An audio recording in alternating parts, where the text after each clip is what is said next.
Okay, I'm back. The urge has struck me to make a couple more videos on my channel, at least one. May make two. Bought a new futon from Walmart I might review next. But today I want to talk about, or right now, PlayStation 5, how it's weak, and how it's basically the PlayStation 4.5. I'm sorry, Sony shot too low with this thing. It has maybe 8 teraflops, not the 10.28 teraflops. Sony's lying and telling, yeah, if it's max clock, which it's not going to be, it's 10.28 teraflops. That's the boost clock. That's not the everyday clock. Sorry, fanboys. Some of the points to why it's really not looking great for its early software is we have PS4 remastered onto PS5, and they're looking at the performance mode, the 60 FPS mode, which we all know PlayStation consoles can't do 60 FPS. They're not powerful enough. Most of their games are 30 FPS. When they try to do 60 FPS, they have problems. And here's some of the differences. This guy bullet pointed them. Draw distance has improved on PS5. That's arguable. Some shadows in the distance not present on PS5. That's a downgrade. Somewhat grayer on remaster. Blah blah blah. Some textures are improved. Not really. Ray traced reflections not on performance mode, and piss filter appears to be removed. They mean there's like a yellow filter. Well, they didn't mention it, but if you just actually look at this side by side, look at that. I'm going to say it's a downgrade. This PS4 version on the left looks better to me. I mean, I haven't watched the whole video, but to me, look, the textures look worse on PS5. I'm going to say the PS5 version. Look at this. All the traffic's gone. I mean, I'm sorry. I'm just going to go ahead and say it. The PS5 version looks worse. And we have a lot of other news that backs up that it's a PlayStation 4.5. Ratchet & Clank Rift Apart runs in dynamic 4K. So, they've already said it doesn't run in true 4K. A list on the updated game page, Ratchet & Clank Rift Apart is displayed in dynamic 4K and HDR instead of native 4K resolution. So, even in 30 FPS mode.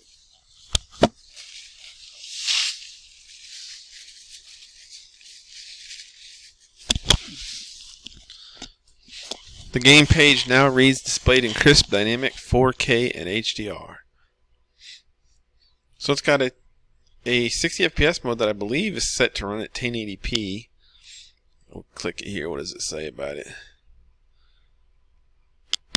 It doesn't say, it just says a lower resolution. So Ratchet & Clank Rift Apart is not true native 4K, even in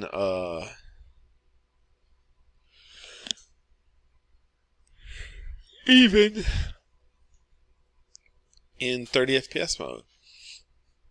PS5 is struggling. It's really already become a second place console.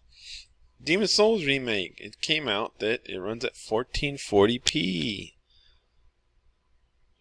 Demon's Souls can reportedly only run at 1440p 60 FPS, according to a recent report made by Digital Foundry. The remake of Demon's Souls will not meet the standard next-gen expectations in terms of graphical quality. Huh. So, we have just tons of instances here. All the next-gen PS5 software has been quite underwhelming.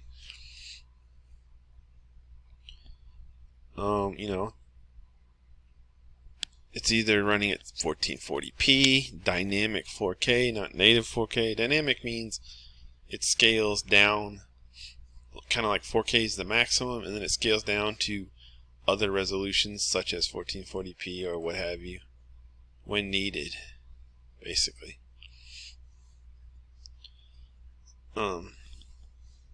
That's why it's called dynamic. It changes. Like when the scene becomes more demanding, it can drop the resolution to a lower amount. Look at the face. Looks much worse on PS5.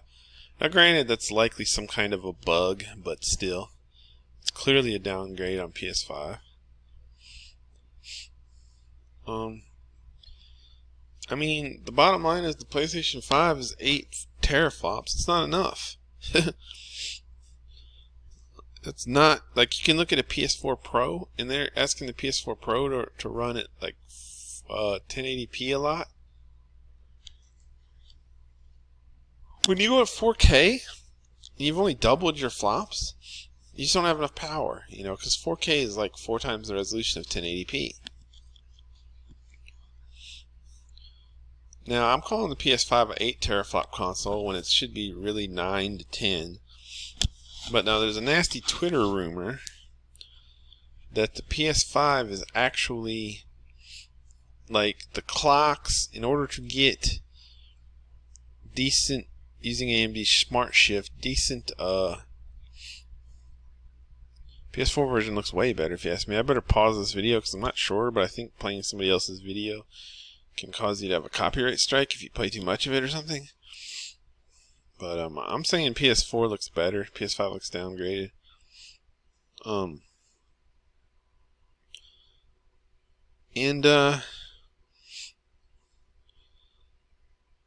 Yeah. The thing about PlayStation 5 is, like, we don't know. Using AMD Smart Shift means they have to downclock the CPU to upclock the GPU. And we don't know. It might not be this bad, but there was a Twitter rumor of a dev saying the Smart Shift profiles for the PS5 were, like, in order to get a 1.8 gigahertz on this GPU, you had to downclock the CPU to like 2.5. In order to get 2.2 on the GPU, which would be the full 10 teraflops, you had to downclock the CPU to, I believe, 1.8 or maybe 2.0. Really slow, like half the speed of the Xbox Series X CPU can run at. Close to half. So that'd be really, I mean, in order to run the PS5 at 10 teraflops, if this leak was correct, which, to be 1000% honest, I kind of doubt it was, but how bad the PS5 seems to be struggling on these games really makes me wonder. You know, granted, there's not exclusive Xbox Series X games to compare to, but you know, the PS5's not acquitting itself well at all early on. So that's why I'm going to say it's a PlayStation 4.5. Oh yeah, the Twitter rumor was supposedly from a PS5 dev. It was supposedly dropped in Discord. And he dropped the Smart Shift profiles with PS5. And running off of memory, it was like I said, I believe it was, if the GPUs, there was 3 profiles, 1.8 gigahertz GPU, then it was like 2.5 gigahertz CPU, if I recall. If you wanted 3.2 on the CPU, it didn't even go up to 3.5. I think 3.2 is the max CPU that any of the profiles had anyway. And it would, then the GPU would be downclocked to, what was it, like 1.2 or something. Something really bad, really, really bad. And then if you wanted 3.2 CPU, max CPU, oh yeah, I already said that, okay. And then there was like a 2.0 CPU, yeah, it was like 2.5 CPU, 1.8 GPU, 2.0 CPU, 2.2 GPU, I think, and then it might not even been that high. But anyways, they were just really bad. If they're at all true, then PS5 is running really crippled. In order to run any kind of CPU power, the GPU is probably going to be running around 8 teraflops or something. That's why I said the 8 teraflops thing. I don't know. I could be incorrect. But, you know, what happened to the SSD? The SSD is so fast. It's going to load in the texture so fast. Blah, blah. So why are we getting 1440p? Downgraded PS4 games in the remake, dynamic 4K on Ratchet, 30 FPS, not 60 FPS like superior Xbox exclusives typically run at. And then when you do get a 60 FPS mode on the PS5 games, the resolution typically goes really low, like 1440p or lower. So yeah, I just wanted to point that out. I'm gonna start calling the PlayStation 4 the PlayStation 4.5 because I remember the Xbox One really got mocked for that. Hell, I remember the Xbox 360 really got mocked for that, and it got called the Xbox 1.5 or something initially, which was nonsense because that thing was a beast.